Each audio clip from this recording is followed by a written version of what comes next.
That morning session was so provocative that I could throw away my remarks and just talk about it, but I'll restrain myself. I will make just one observation, though, if I may, and that is I'm thinking about the very first slide that Larry Katz put up, the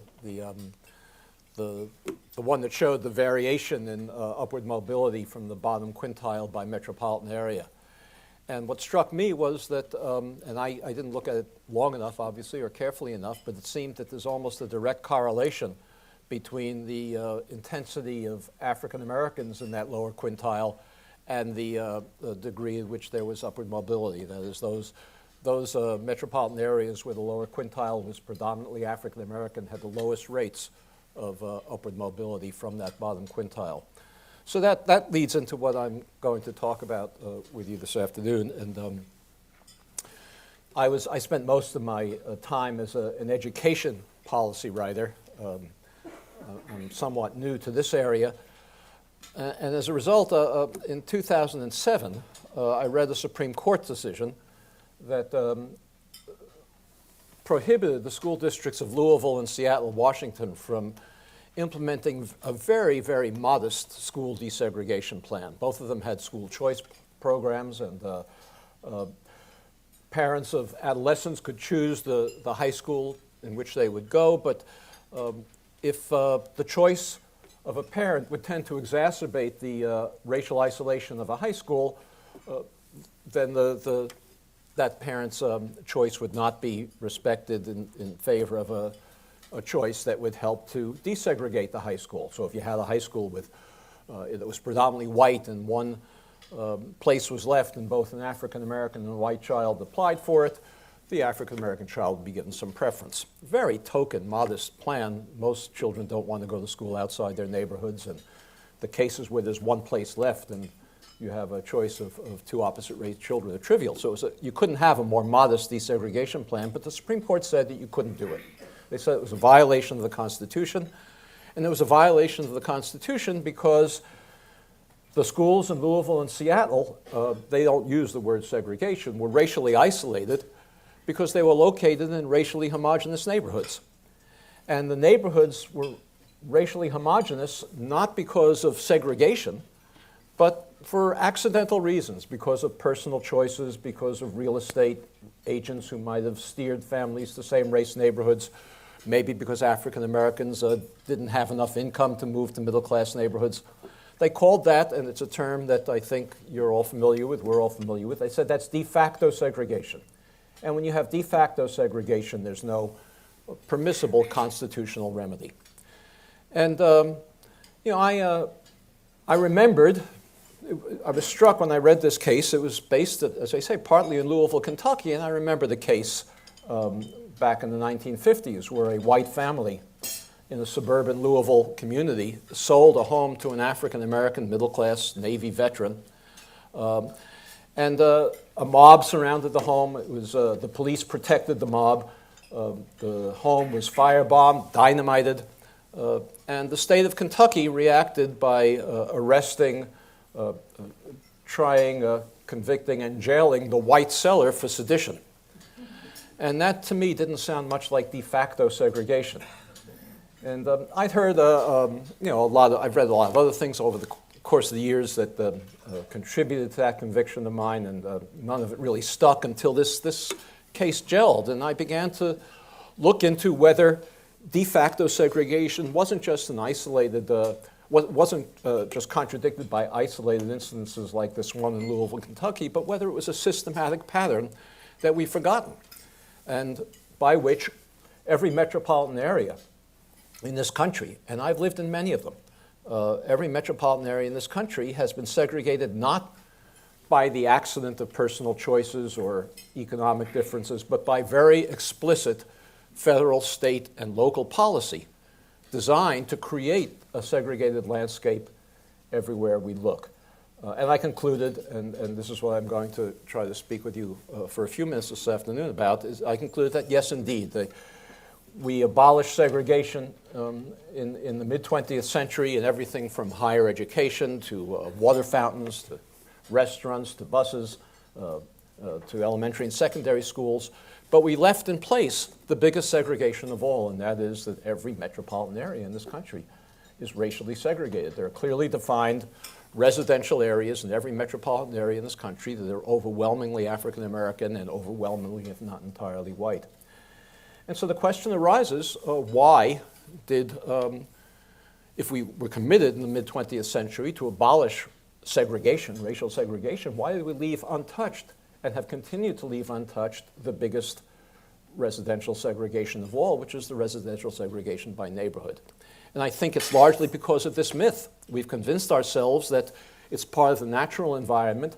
Unlike the other segregations that we've addressed, it was not created unconstitutionally by government, and therefore under no obligation, and indeed the Supreme Court, no opportunity, the Supreme Court says, no opportunity to deal with it.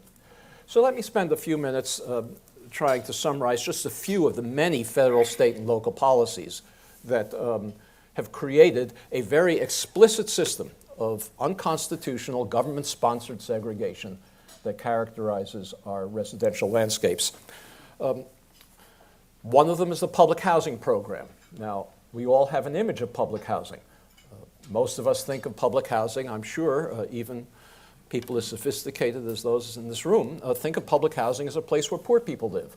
It's a place where lots of single parents, single mothers with children, little employment going on, lots of dysfunctional families, young men without hope, acting in oppositional ways, drawing the attention of the police, urine in the elevators.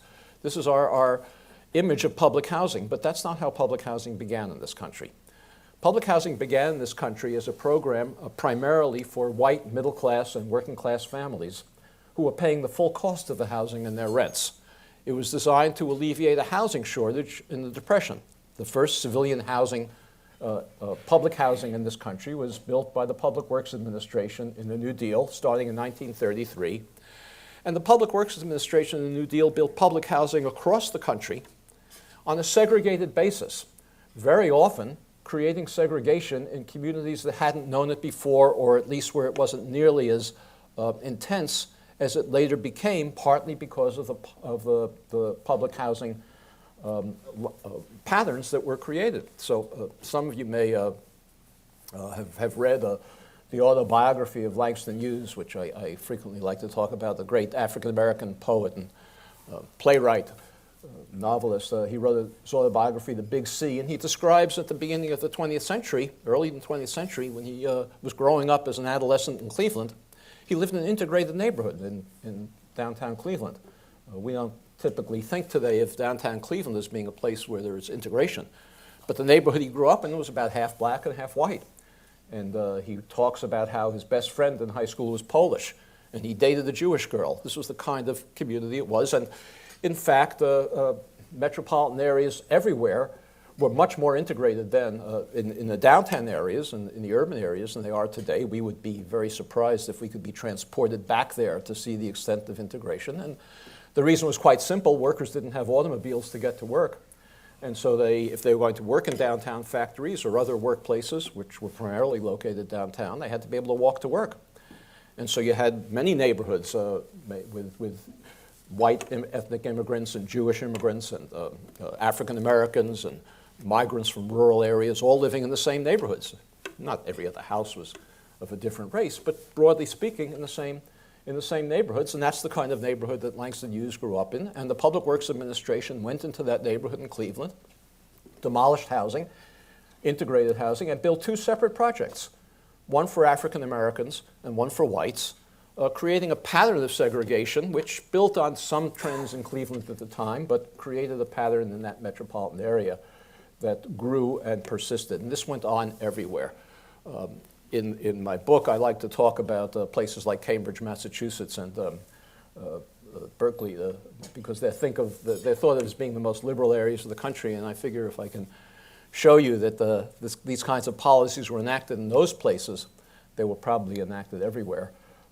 Cambridge, Massachusetts, the area of Central Square, was another one of those integrated neighborhoods in the 1930s, about half black and half white. The Public Works Administration demolished housing in that on the grounds that it was slum housing.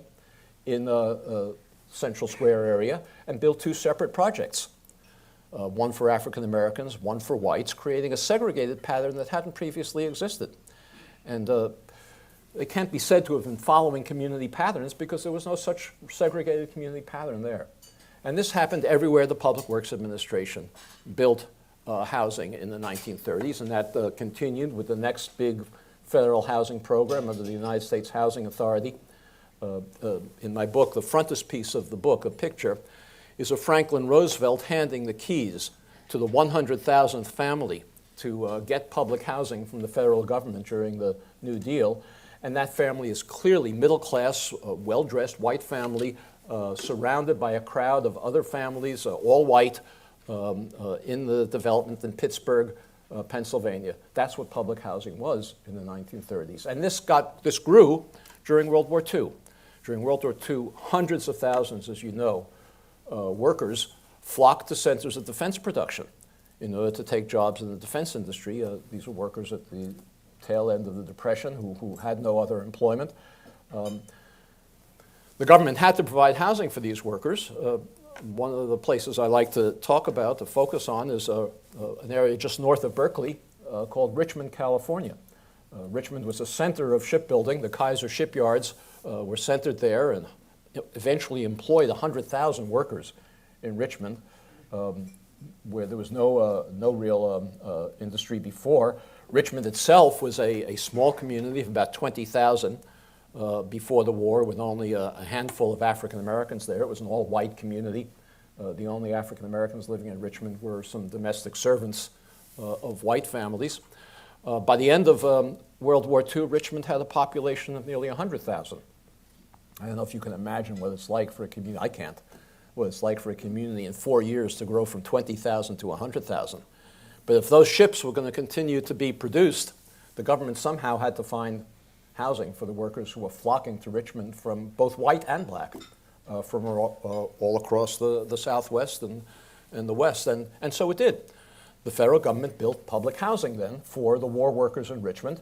It built housing for African Americans along the railroad tracks near the shipyards, and it built housing for the white workers further inland in the areas where white families were already living, much better constructed than the housing that was constructed for the African Americans along the railroad tracks, clearly creating a pattern of segregation in the East Bay of San Francisco that had never before existed, because there were very few African Americans living there. The only African Americans living there before World War II were Pullman car porters who were living in an integrated West Oakland neighborhood because they had to live close enough to the railroad terminal to be able to get to work when the trains come in. In San Francisco itself, during the war, 5 projects were built by the federal government. 4 of them were in white neighborhoods and restricted to white workers. One of them was in the Western Addition, Fillmore, which was explicitly for African Americans. It's not, by the way, that these projects were projects where African Americans happened to apply to one project or whites happened to apply to another project. They were explicitly designated by race. In Chicago, the federal government built, I think, 4 public housing projects during the war. 3 of them were in white neighborhoods. One, the Ida B. Wells project, was in an African American neighborhood. But African Americans who applied to some of the white projects were rejected. They were not permitted to move into the white projects. So it was an explicit segregation that in Chicago built on existing patterns, and in places like San Francisco created patterns of segregation that hadn't previously existed. Well, after World War II, there was still an enormous civilian housing shortage. And we not only had very little housing constructed during the Depression because of the slowdown of economic activity. During the war, construction materials were prohibited for use for civilian purposes, so there was no housing built except for war workers during the war. And then after the war, all the war veterans were returning to this country and forming families and doubling up or tripling up with relatives and having no place to live. So President Truman, in 1949, proposed a massive expansion of the public housing program in order to house returning war veterans. This was not, again, for poor housing. Public housing hadn't yet been something for poor people. And just as an aside, I'll give you an example of how middle class it was in places like New York and Boston, two of them that I looked into. Both places had social workers who visited the homes of any applicant for public housing to make sure that they had adequate furniture to meet the standards of the Public Housing Authority, and that their children were well behaved, and they had to demonstrate a marriage license to make sure that there was no hanky-panky going on in public housing. That's what public housing was. Well, Truman proposed a vast expansion of this program to house the returning war veterans and others who were without housing. And conservatives in Congress decided they wanted to defeat this expansion of public housing, not, as I say, for racial reasons, because this was not a program for poor people or for African Americans, but because they thought that the government shouldn't be involved in the housing industry. It was socialistic, and the private sector should take care of it. Not that the private sector was taking care of it, but that was the basis of their opposition. And so they came up with a strategy which we know today as a poison pill strategy. A poison pill amendment. Does everybody know that term? Anybody who doesn't? All right, well, okay, I won't have to explain it then. The amendment that conservatives put forward to the 1949 Housing Act was a requirement that from now on, public housing had to be integrated. Clearly, such an amendment would have had no meaning if it wasn't clear that public housing was segregated before then, but they put forward this amendment expecting that they could get Northern liberals to join them in voting for the amendment. The coalition of conservatives and Northern liberals would be sufficient to get the amendment passed. It would then be attached to the 1949 Housing Act, and when the 1949 Housing Act as a whole came up for a vote, the conservatives would flip and vote against the act. They would then be joined by Southern Democrats who wanted public housing if it could be segregated, but not with this integration amendment, and the entire bill would go down to defeat. So liberals in Congress, led by Minnesota's new Senator Hubert Humphrey, campaigned against the integration amendment. Paul Douglas was the other leading Senate liberal at the time. And they got the integration amendment defeated. So the integration amendment was defeated. Then the 1949 Housing Act was passed as a segregated program. The government used that vote. This is 1949. To me, that's recent history. Maybe not to all of you, but this was 1949. The government used that vote as a justification for continuing to segregate all of its housing programs for the next 10 years. Well, under the 1949 Housing Act, the high-rise towers that we're familiar with were built. Robert Taylor Homes, was mentioned this morning. Pruitt-Igoe in St. Louis probably became the icon of later dysfunctional public housing in the country. Pruitt-Igoe was not one public housing project. It was two separate projects. The Pruitt Towers were for African Americans. The Igoe Towers were for whites.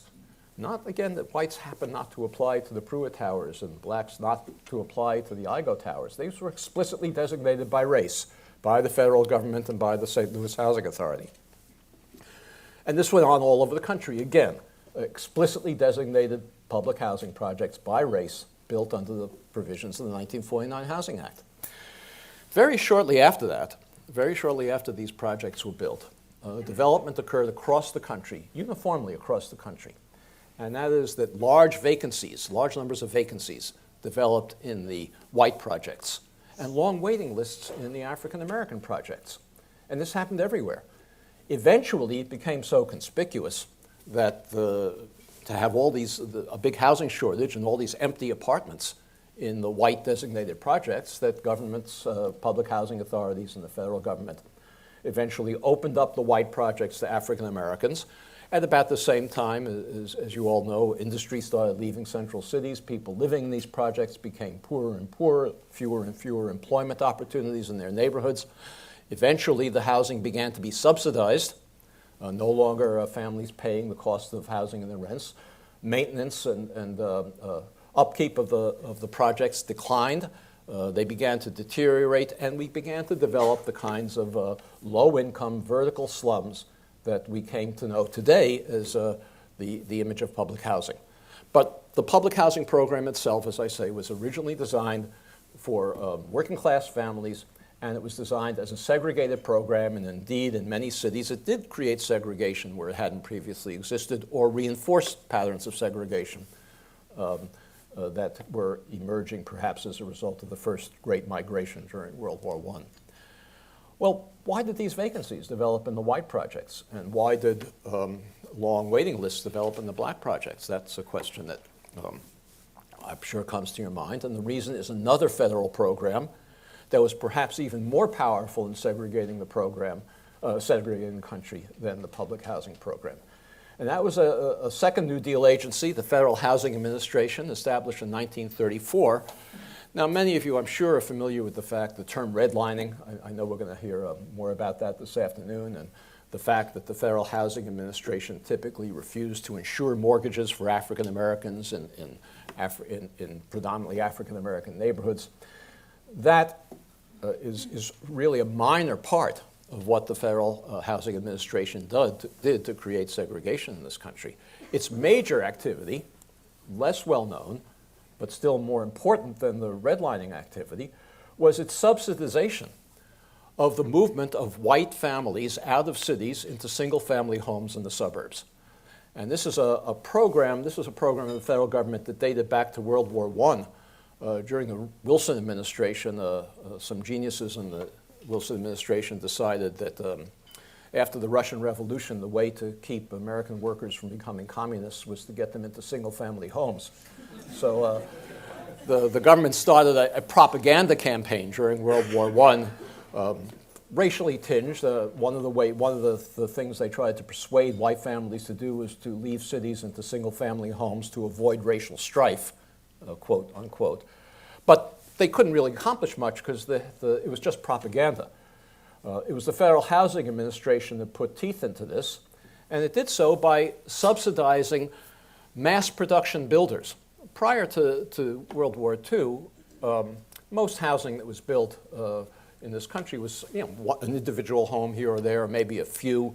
Builders didn't have the capital to build large-scale developments on their own for which they didn't have buyers. Perhaps the best known of the post-World War II developments is Levittown. I think that was mentioned this morning, east of New York City. 17,000 homes. William Levitt could never have assembled the capital to build 17,000 homes on his own. He had no buyers. The way he got the capital was by going to the Federal Housing Administration with the full details of his plans, the materials that were going to be used, the architectural design of the homes, the street layout of the development, the setbacks, and an FHA required commitment that no homes be sold to African Americans. The FHA even required Levitt to include in the deed of every home in Levittown a clause prohibiting resale or rental to African Americans. And this, again, went on all over the country. So the giant subdivisions, and some not so giant, the subdivisions that included more than a handful of homes, all across the country were built with this kind of FHA subsidy that required racial exclusion not only for present buyers but for future ones. The subsidy worked that once the Federal Housing Administration approved these commitments that Levitt or the other developers made, the Levitt could take this commitment to a bank, and the bank would give them an FHA-insured loan with a guarantee that the FHA or later the VA would insure any applicant for one of those homes with no further questions asked. So these two programs of the subsidization of the suburbanization of the country with FHA subdivision developments and the public housing program created an interlocking system in which African Americans were increasingly concentrated in urban areas and whites, what policymakers called in the 1960s, whites created a white noose around the central cities. Without federal government policy of this kind, we would not have the kind of segregation in any metropolitan area today that we have. It's not to say that there wasn't prejudice, that there wasn't real estate steering, that there wasn't white flight. All of those things contributed. But had, for example, the federal government required integration of its public housing, if only in areas that weren't previously segregated, we would not have those patterns. If Levittown and all the suburbs like that had been open to all buyers, there were many African American returning war veterans and workers who could have afforded to buy homes in Levittown in the late 1940s, but who were prohibited from doing so, and instead were renting apartments in cities. And let me talk about that for a minute, to talk about how some of the consequences of these policies, because this is not simply a historical exercise. These policies created and sustained the residential segregation that we have today. So, take Levittown, or any others. I mean, some of you may have heard, Pete Seeger used to sing a song about, it was written by Malvina Reynolds, about houses on a hillside, little boxes on a hillside made of ticky-tacky, and they all look the same. That was a community south of San Francisco, Daly City, about the same size as Levittown, over 10,000 homes in Daly City. In my book, I have a picture of the FHA commissioner and the builder of this development in Daly City, Henry Dolger, jointly driving a spike to inaugurate construction there. And on the following page, I have a photograph of the deed that the FHA required every home to have, prohibiting non-Caucasians from residing in the development. So this went on, as I say. Levittown, Daly City, Los Angeles became the symbol of the suburbanization of the country in the 1950s. Lakewood, south of Los Angeles, near Long Beach, is another one of these FHA developments that was racially restricted. Panorama City in the San Fernando Valley was another. You can go on endlessly naming these projects. They sold, Levittown's homes sold, these 17,000 homes in the late 1940s or early 1950s, sold for about $8,000, $9,000 a piece. They were modest homes. In today's dollars, that's less than $100,000, maybe $90,000. That was the cost of the homes. African Americans, as I say, were equally qualified to buy those homes and could have bought them if had been permitted to do so. In one of the, I've been talking about this kind of thing for a while before my book was published, and I gave an interview once, and in response to the interview, I got a letter from a woman who's now a school teacher, an African-American woman now a school teacher in Georgia, who said that her great-uncle, and I wound up interviewing many members of her family. It was true, her great-uncle had bought at the end of World War II some surplus Army trucks and reconditioned them to be able to haul sheetrock and other construction materials to construction sites. He got a contract with Levitt to contribute to the building of Levittown, and he hired many of his relatives to work in this budding business that he had. But none of them could live in Levittown. They were turned down if they applied because African Americans were prohibited. Well, they bought them for $100,000 apiece, a little bit less in today's dollars. Today, those homes in Levittown and in Daly City, and then you can name all the others, sell for $300,000, $400,000, $500,000 and more. The white families who were permitted to buy into those developments, subsidized by the FHA, with FHA and VA mortgages to do so, gained over the next 2 or 3 generations. You can do the arithmetic, $200,000, $300,000, $400,000, $500,000 in equity. Their wealth. Today, African American incomes are about 60%, 60% of white incomes. African American wealth is about 10% of white wealth. And that enormous disparity, which contributes to so much of the inequality that we were talking about this morning, that enormous disparity is entirely attributable to unconstitutional federal housing policy perpetuated in the mid-20th century. Were it not for FHA policy, you would expect a 60% income ratio to translate roughly into a 60% wealth ratio. This difference is because most middle-class families in this country gain their wealth from their housing equity. This difference is attributable to unconstitutional policy whose power still determines the landscape of metropolitan areas today. Now, it's not just housing policy. There were many other Federal policies that also contributed. I'm sure some of you, most of you are probably aware of the fact that the 60% income ratio that I just described is also not benign. When the Social Security Act was passed, when the Fair Labor Standards Act was passed, they were designed to exclude occupations in which African Americans predominated. But a far more powerful contributor to the income gap that we see today was the National Labor Relations Act. When Senator Robert Wagner proposed the National Labor Relations Act in 1935, the act that authorized the federal government, the National Labor Relations Board that was established to certify unions for exclusive collective bargaining rights with employers, Senator Wagner had a provision in the National Labor Relations Act that prohibited unions from getting certified if they were racially discriminated. In debates in Congress, that provision was explicitly removed. So just like the 1949 Housing Act, the 1935 National Labor Relations Act was adopted with an explicit rejection of the policy of excluding African Americans from unions, and indeed African Americans until the 1970s were excluded from most of the construction trades. They not only could not live in the suburbs that the FHA had created, they couldn't participate in their construction.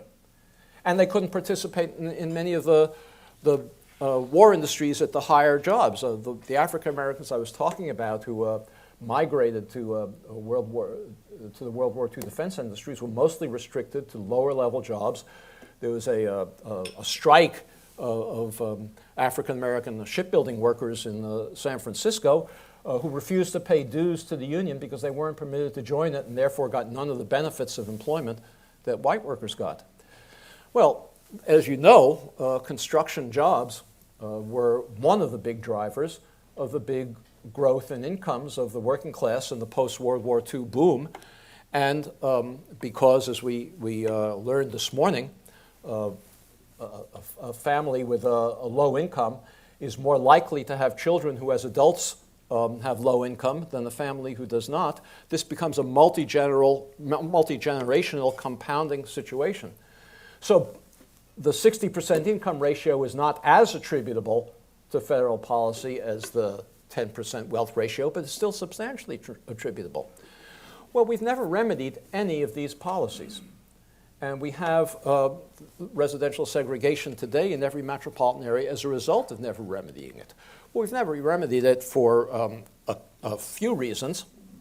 One is it's obviously more difficult to remedy segregation in housing than it is in any of the other areas that we addressed. If we abolish segregation in water fountains, the next day you can drink from any water fountain. If you abolish segregation in housing, what happens the next day? Not much. We passed the Fair Housing Act in 1968. We say, okay, African Americans, you can now move to Levittown or Daly City or Panorama City or any of these other places. But it's a partially empty promise because those homes are now unaffordable to working class and lower middle class families. White families who gained this $300,000, $400,000, $500,000 in equity use it not only to send their children to college or to take care of emergencies, bouts of unemployment or medical emergencies, or to supplement their own retirement, but also to bequeath it to their children. And the inheritance rates of African Americans and whites are as disparate as the wealth rates. So white children, not all of them, increasingly few of them these days, but white children have down payments for homes. African American children do not. So it's perpetuated in that way as well. So it's very difficult, as I say, it's very difficult to imagine how prohibiting future discrimination, as we did in the 1968 Housing Act, is going to solve this problem without remedying the effects of past discrimination. And because it's so difficult, I think we've adopted this national myth that we don't have to do it, we shouldn't do it, we're not constitutionally obligated to do it, and besides, there's nothing can be done about it, because something that happened by millions of individual private actions and accidents, it's hard to imagine how it can be undone by millions of private actions and accidents. my mission in talking to you today and in trying to promote this history, and I'm certainly not the only one. We're in a period now where we're having much more honest discussions about the legacies of slavery and Jim Crow than I think we've ever had in American history before. And notwithstanding the exposure of white supremacist groups and sentiments as well. If you don't read my book, you should read the speech that Mitch Landrieu gave, the mayor of New Orleans, when he presided over the removal of the statue of Robert E. Lee. I've never read a speech that was so frank and passionate, not only about the legacies of and the conditions of slavery, but also about its effects in the present day that mirror the kinds of effects that I've been describing. So we're in a period where it's possible to have this national conversation. Unless we understand, and the subtitle of my book is A Forgotten History of How Our Government Segregated America. It was once well known. Obviously, anybody who moved into these subdivisions knew what their deeds said. Obviously, anybody who applied to public housing knew what the explicit designation of the projects were. This was not a hidden history, but somehow we've washed it from our memories. Something that was very, very well known just a generation or a generation and a half ago. Unless we relearn this history, and it becomes, at least not, if not a national consensus, at least well known among the educated public and policymakers, we're not going to even begin to be able to have the kinds of conversations about the kinds of policies that are necessary to remedy it, and the kinds of policies that Larry was talking about this morning is just a tiny step in that direction. There are many, many more aggressive policies that we could enact if we understood that we're constitutionally obligated to do it. In my book, I say that letting bygones be bygones is not a constitutional policy. But we're not going to take that to heart unless we understand this history. Well, in that connection, let me conclude by saying that in the course of writing this book, I decided to examine all of the most commonly used high school textbooks that teach American history in this country today. And they all lie about it, to be frank. The most commonly used American history textbook in high schools today, and I don't really know what's used in Minneapolis, but the most commonly used high school textbook in American schools today, American history, is called The Americans. It's 1,200 pages. In that 1,200 pages, there's one paragraph with the subtitle Segregation in the North. There's one sentence about housing in that paragraph, and the sentence reads as follows. In the North, African Americans found themselves forced into segregated housing. That's it. You know, the copy editor who was supposed to be on the lookout for passive voice sentences fell asleep when he was going over this passage. No discussion of who did the forcing or how it happened. And if the next generation is taught this history as poorly as we've been taught it, they will be in as bad a position as we've been to remedy it. So every one of you lives in a school district, has children or grandchildren who have teachers and principals and school board members that you can have contact with. And I think the first thing that I urge everybody to do is do something about the way we're teaching this history. Not just to adults, which is also necessary, but to children, so that they will have be better able to remedy this as we should have done, but have not been able to. So I can leave some time for questions, and I'd be happy to answer and discuss any of them. Should I call on them, or do you want to call on them? Thank you.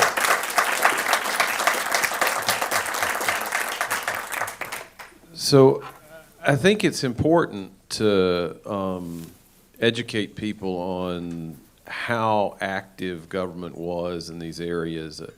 I'd recommend the book, I've Got the Light of Freedom, that Charles Payne wrote about what the police were doing in Mississippi and what the local sheriffs were doing in Mississippi during the Voting Rights Act.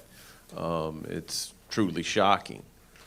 However, I believe, at least in the labor market context, you grossly overstate your case, because Jim Heckman's work has shown that the Civil Rights Act had the most important consequences for labor earnings and employment in the South where there were no unions, and that South Carolina was the only state that had a Jim Crow law on the books that said that blacks couldn't work certain jobs in the textile mills, but that norm was enforced, and Jim hypothesizes, enforced by threats of violence and intimidation from the Klan in cotton mills throughout the South. And I heard my grandfather, who was no civil rights leader, lament the fact that he knew that African Americans he worked with in the cotton mills had to sweep the grease racks when they could have worked the other machines just like he did. He only had a third-grade education. And the day the Civil Rights Act was passed, it gave cover for white capital owners to break this norm that had been established through threats of violence and intimidation without passing a law. The same thing happened in Georgia and North Carolina and Florida that happened in South Carolina, where they put the bigoted law on the books. And so maybe I'm just trying to sell books for Steve over here, but I think a tone of what you're saying underestimates the power of this type of evil apart from the legislative process. Things can get really off-kilter through non-legal means. So that's my only... Well, I'll try this. I'll try to respond briefly to these questions. I've already had my 45 minutes with you, so I'll be brief. The National Labor Relations Board from 1935 until 1964 certified unions for exclusive collective bargaining rights that excluded African Americans. And many of the highest paying blue-collar jobs in this country were the jobs that were produced by those unions. I'll tell you a secret. Well, no, I won't. Never mind. The Constitution, I organized textile workers in the South through 1980. And I can tell you in the textile mills in the South, the African Americans who were employed for the first time were still relegated by 1980 to the lowest paying, dirtiest jobs in every textile mill in the South. So the Civil Rights Act did not do much more than the Fair Housing Act did to remedy the situation even in the South. But in the North, it was the certification of collective bargaining rights that did this. The constitutional theory that the Supreme Court holds does not require that de jure segregation, as segregation by government law or regulation, does not require that be the only cause of a constitutional violation. My argument is that government policy was sufficient, that without it, the conditions would be much different. It's not that there wasn't lots of private prejudice. It's not that there wasn't lots of discrimination and real estate steering and all the other things that I've talked about. But for government action, we would have a very different situation today.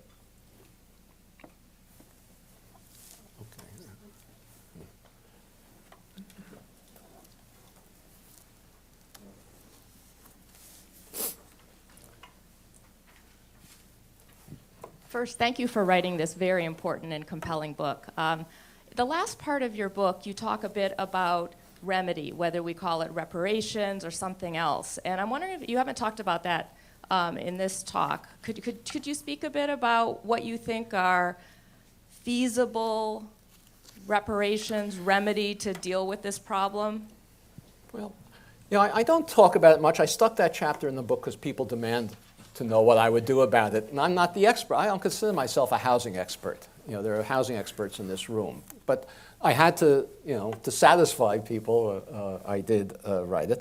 It can go from the lower, as the panelists this morning pointed out, I guess it was Larry again, maybe it was somebody else, that we have two programs. Actually, well, let me say first, the biggest housing program we have in this country is the mortgage interest deduction, which continues to subsidize single-family homes, overwhelmingly of white families.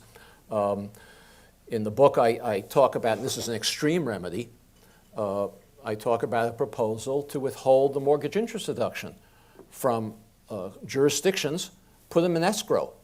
Don't withhold them permanently, but put them in escrow from jurisdictions that fail to repeal exclusionary zoning ordinances that prohibit the construction of townhouses or even apartments or single-family homes on small lot sizes.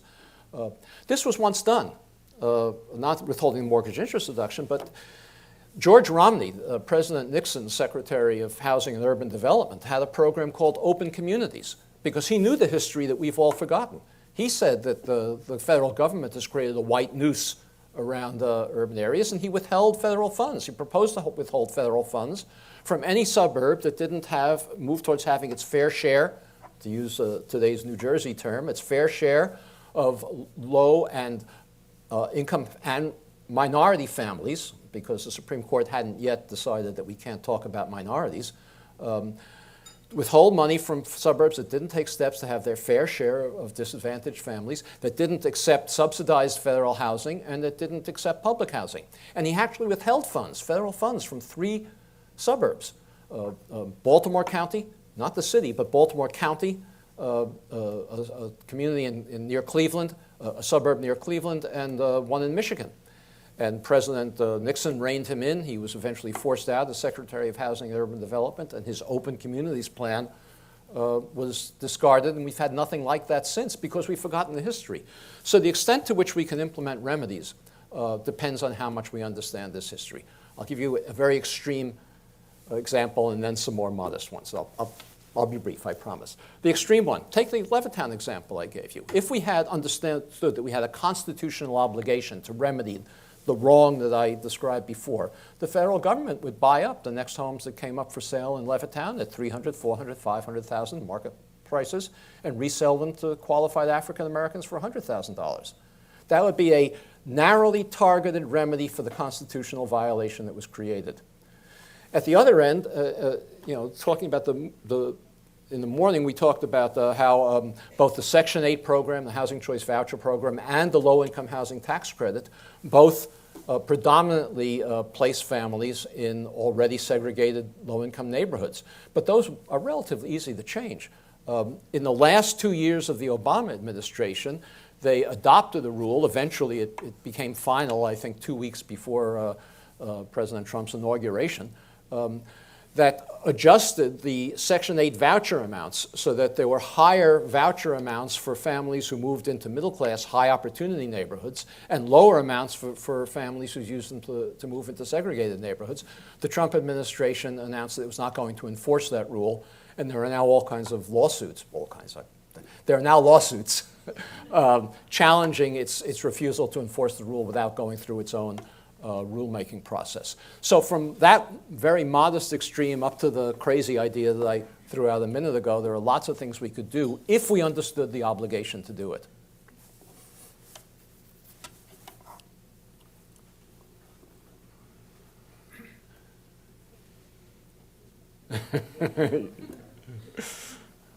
Thanks very much. That was terrific. So the one question I have, you raised the issues of exclusionary zoning, restrictive. So there have been many states. California has in its constitution a fair share housing, but that says every community is supposed to, every jurisdiction has to have a plan to sort of house people, lower income and do affordable housing. It's been very tough, because those decisions essentially end up being very decentralized, NIMBY, driven. How do you think about what the courts, what state governments, the federal government could really do to give teeth to, in many cases, existing rules that are supposed to sort of reduce the degree of exclusionary zoning and ability to keep people? I'd love to hear your thoughts. Well, like I say, this is not my area of expertise. I know the history, but all I can say is that courts and legislators and enforcers in government don't lead public opinion, they follow it. And until there's more discussion of but you talked about it yourself earlier. Some of the most serious social problems that we have in this country stem directly from residential segregation, and they're going to get worse. They are getting worse, as you pointed out. We wouldn't have the kinds of violent confrontations from Ferguson to Baltimore on if we weren't concentrating the most disadvantaged, hopeless young men in single communities. We would have much more mobility if we didn't have segregated neighborhoods. I mean, as I said, I used to only think about school. We wouldn't have the achievement gap. It's one thing to have all of the disadvantages that children come to school with that affects their achievement. When you concentrate children who come to school under great conditions of stress or with health problems, all of which interfere with their learning, you concentrate them in single schools, there's no hope of closing the achievement gap. So all of these problems build up because of segregation, and unless we have a much broader commitment, and this is why I think the history is so important, unless we have a much broader commitment and understanding of our obligation to do something about it if we're going to be a constitutional democracy and true to our constitutional principles, there's not going to be the political support to enforce any of those laws, and there isn't now. As you've studied this, are there any countries that you think have done a good job in addressing some of these very long tenured issues? I have no idea because I have never studied other countries. But I will say this, there is no other industrialized nation that has the history of slave society that we have. And much of what we're talking about is what the courts have called the badges and incidents of slavery. And many of the policies that we enact. Why did the Roosevelt administration do this? That's the question that I usually get. People think of the Roosevelt administration as being a liberal administration. Why did they segregate public housing? Why did the Roosevelt and Truman administrations use the FHA to create segregated metropolitan areas? They did it because we created a caste system after slavery, as a residue of slavery, and have never addressed the stereotypes that were in the minds of the Roosevelt administration and the Truman administration based on a belief in the lesser humanness of African Americans in this country. And that's something that other industrialized countries haven't had to deal with. In other industrialized countries, you're talking about immigrants primarily when you deal with low-income families that are being, and that's a entirely different kind of problem than what we've got. Well, I guess I won't ramble on about this, but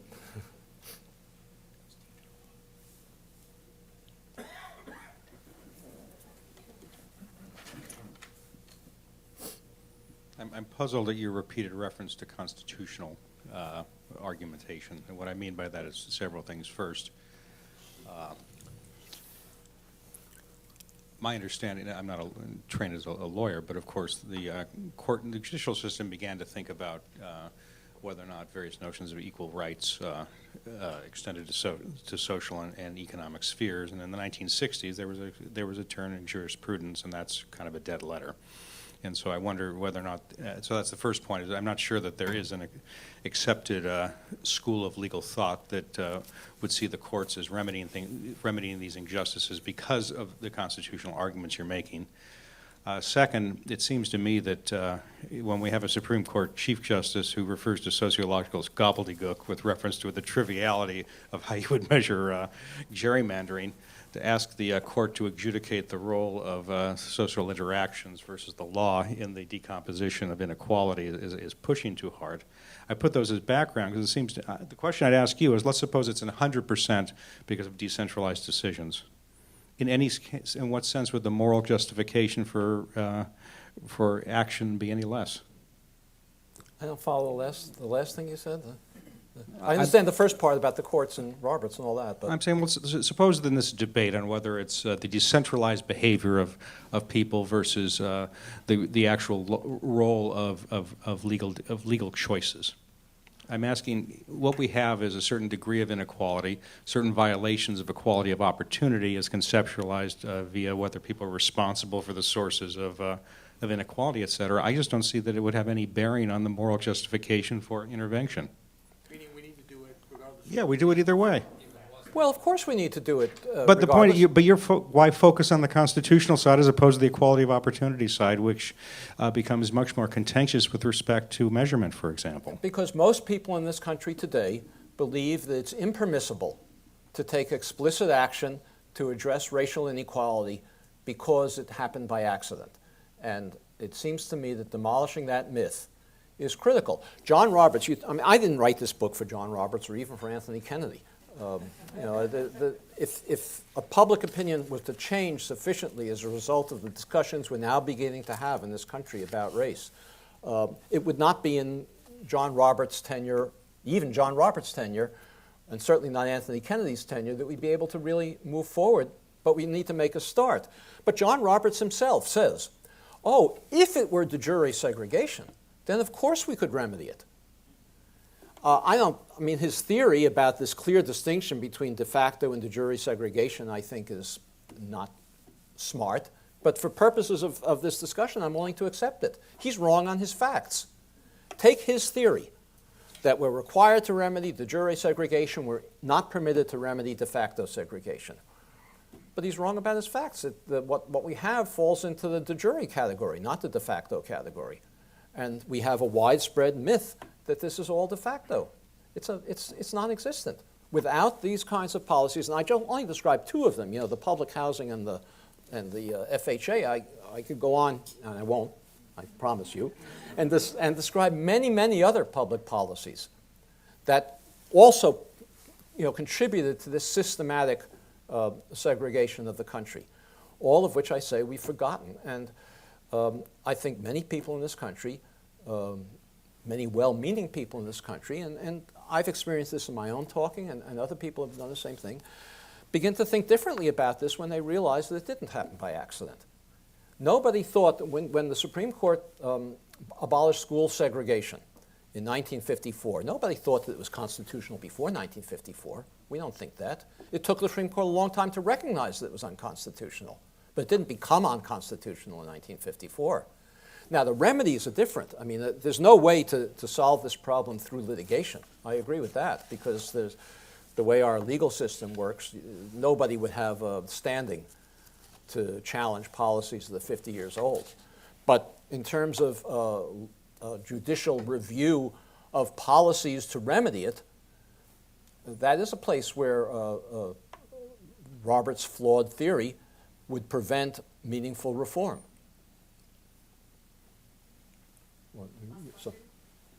Somebody else? Well, somebody else who hasn't asked a question yet? Okay. Last question, Derek. So, and maybe this is just trying to bring us all together. I think the thing that I object to is the use of the word accident, because Heckman's thesis is what South Carolina accomplished through their state legislature, in other states the Klan accomplished through threats of violence. It wasn't an accident. And so even though there was no law on the books that put in this segregation in the textile mills in the little town that I grew up in, the Klan made sure that it happened. And so there's a lot of things that weren't accidents that were wrong and created this legacy of discrimination and segregation that weren't on the books. And I think that's at the core of what Steve and I are trying to say, so that even if you were wrong, we would still be on your side for doing something. I think that's where, so maybe that's a conciliatory note. I hope it was. Well, you're right. The term the word accident is something that I don't use in the book. It's a shorthand for individual, uncoordinated activities that sum up in the legal term de facto. Accident is not a proper term, and I apologize, but it's a shorthand for individual activities. Thank you.